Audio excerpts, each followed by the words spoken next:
We're about to open a fragrance mystery box worth over $500, and I have no idea how anything in this thing smells, which means this could be the fail of the year. So it's literally impossible to know if I'm gonna love everything in here or if I'm gonna wanna return it all. Either way, you're gonna find out with me right now.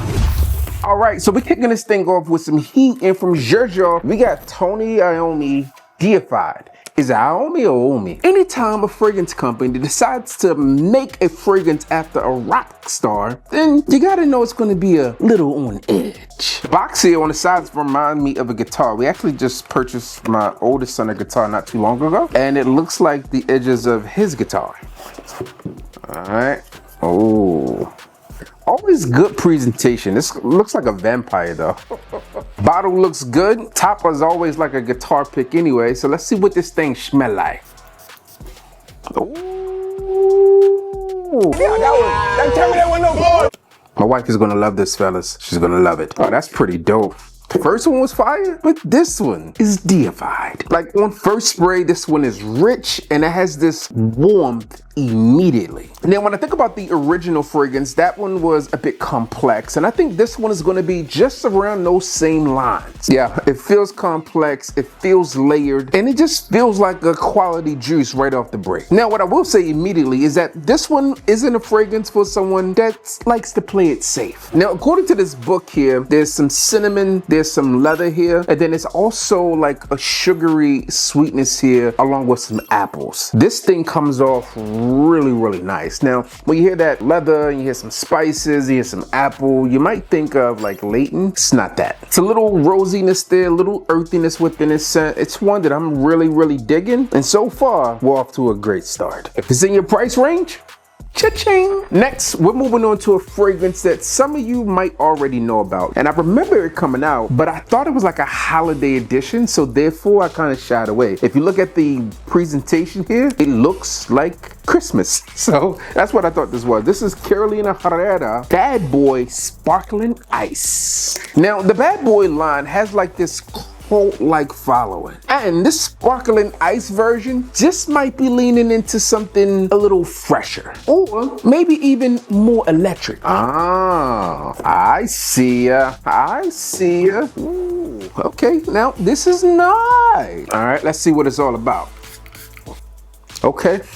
This is different. It's sparkling, so to speak. It's like cacao and like a sparkling vetiver all at once. Earthy, gourmand, still fresh, kind of different. I might get jiggy with this. Now, the name of this fragrance suggests that it is bright and icy. And although I can't say it's icy, what I can say is that it for sure has a citrus nature here. I also find it to be cooler than a lot of the other fragrances within this lineup, and I think that's exactly what they were going for. Now, looking at the presentation and what I'm smelling here, I could think of this one being in the cold weather, but that gourmand aspect poured through from the chocolate or cacao, whatever's here, kind of makes it feel like something that you might want to be nestled up beside. So far, it's bright, it's darker underneath, and I think because of that, it might have enough staying power to be a fresh fragrance and still last in the cold weather. But it's still early. So far, I'd say it's a solid fragrance. I don't love it, but I also don't hate it. All right, now here's where things get interesting.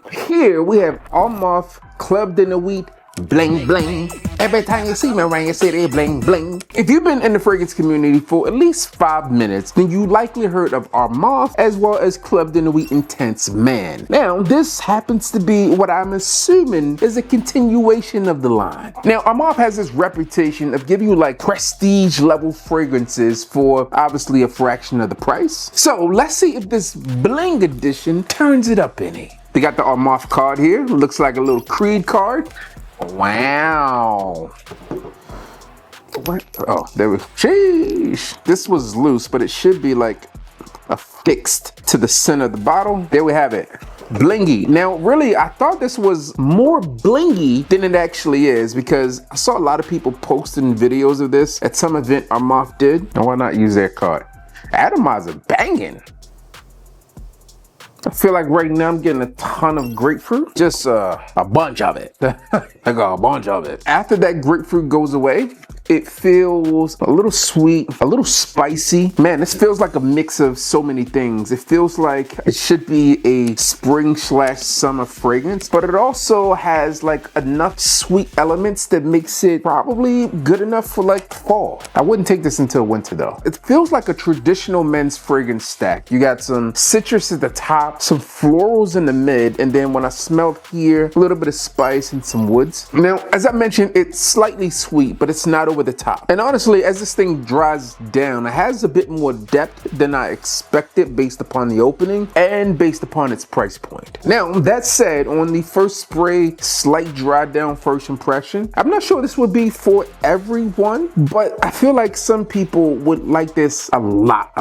Like, in addition to that citrus, like a part of this feels like it could be a Valentino, a part of it feels like it could be Bleu de Chanel. There's a lot going on within this fragrance, and although I have tried many of their scents, I wouldn't say that right now this is like a top contender for me. However, if you're looking to build a fragrance collection and you didn't want to spend $300 on a new scent, this could be a good way to get your foot in the door. At any rate, I think Armaf does good work, so put some respect on their name. All right, hold on. Let me pause for a second. Now, I took a gamble on this mystery box, and it seems to be paying off. But here's the thing. See, some gambles in life pay off, and some others you just don't take. Like wondering how you're gonna stay fresh all day, everywhere. Yep, even there.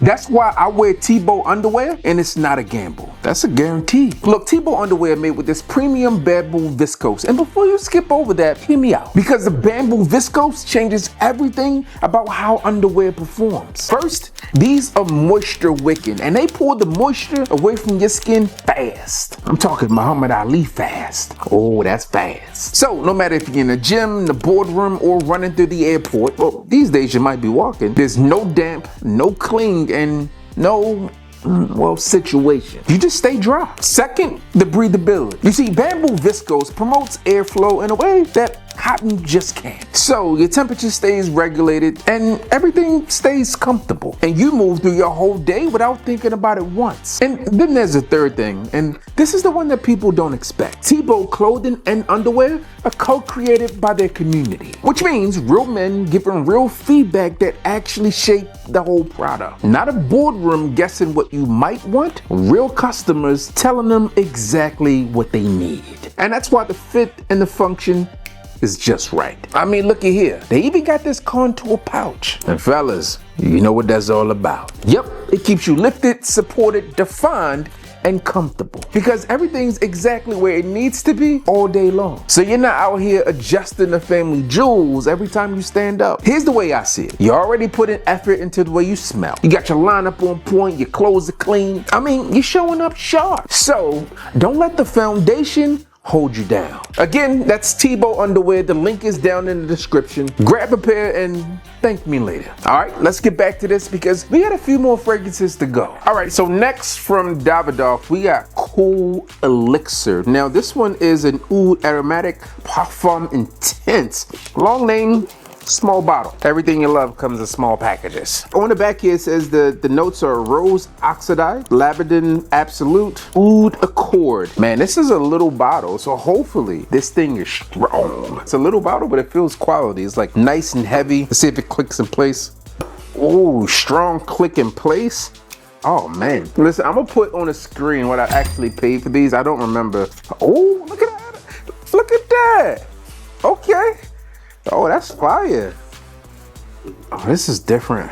Oh man, this feels like a winner. This is dope. I was not expecting this. Man, this feels like it just came straight out of the Middle East, like, but original. Oh man, this is nice. It's like incense in this. Obviously the oud that it talked about. It's like a nostalgic effect here. Back when I was a kid in church, I would go to a place called Burning Bush Spiritual Temple, and the pastor would walk around and he would swing this thing around. Not sure what it was, but that incense in it, and you could see the smoke. And that's what I'm getting from this, but this smells better. Gotta put it on skin. That distribution is crazy. Yeah, you can get hints of the oud here, but it doesn't come off as fecal.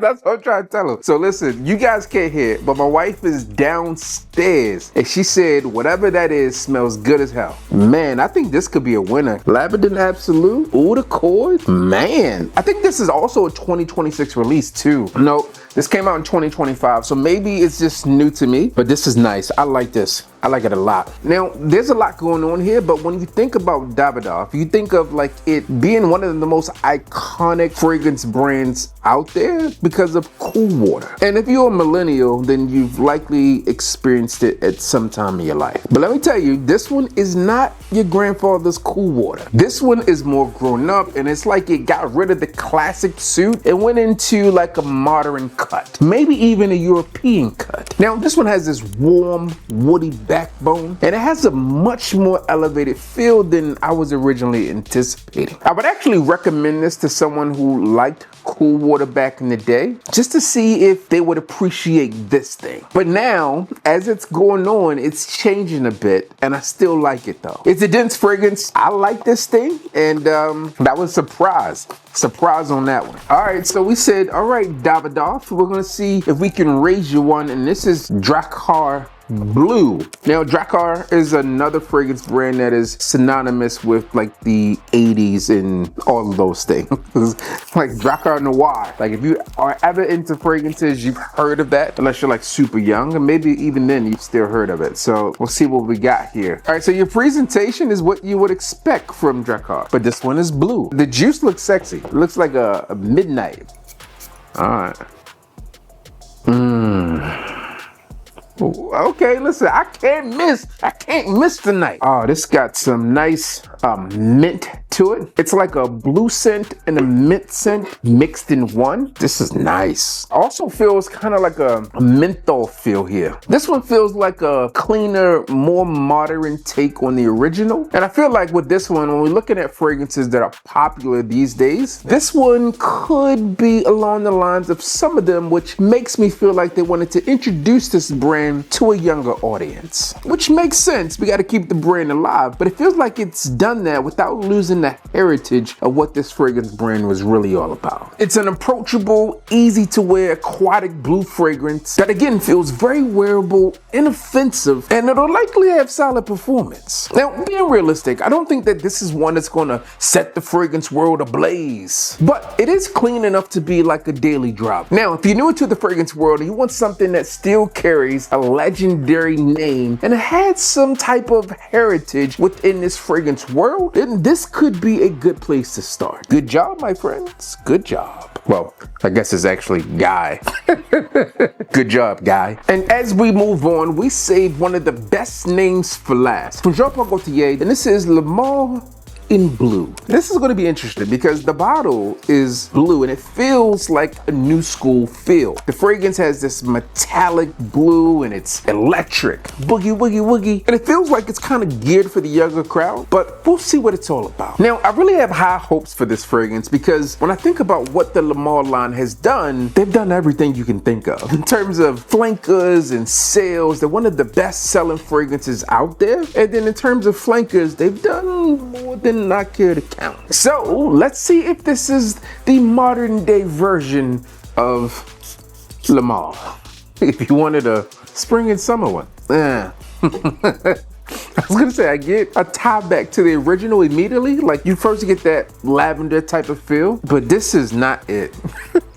Look, this is early first impressions, but not what I was expecting at all. You know, it's a little bit awkward as I'm smelling this. Like I get a tie back to the original, but I also get like some extra florals here, and it feels like the bow flower edition, but different. Now, what's slightly interesting is that a part of this kind of smells like root beer. So maybe there's a little licorice in here. I don't know why those two things tie back to me, but they do. It's not as bright, not as blue as I was expecting, except for the bottle for sure. And I guess in theory, it feels cooler, but it's not one that I would feel cool wearing. And I don't think many of you would either. So far for me, this is a rare miss with this lineup, and I don't think I'm gonna be revisiting it anytime soon. All right, maybe I will, but not for the reasons you think. I need to test it for you guys. You know, as I look at the presentation here, it kind of reminds me like of a cheap tattoo, like a flash tattoo. You go into the tattoo store and the tattoo that they already got ready to go. And that's what the bottle presentation on a can looks like. And it kind of smells like that too.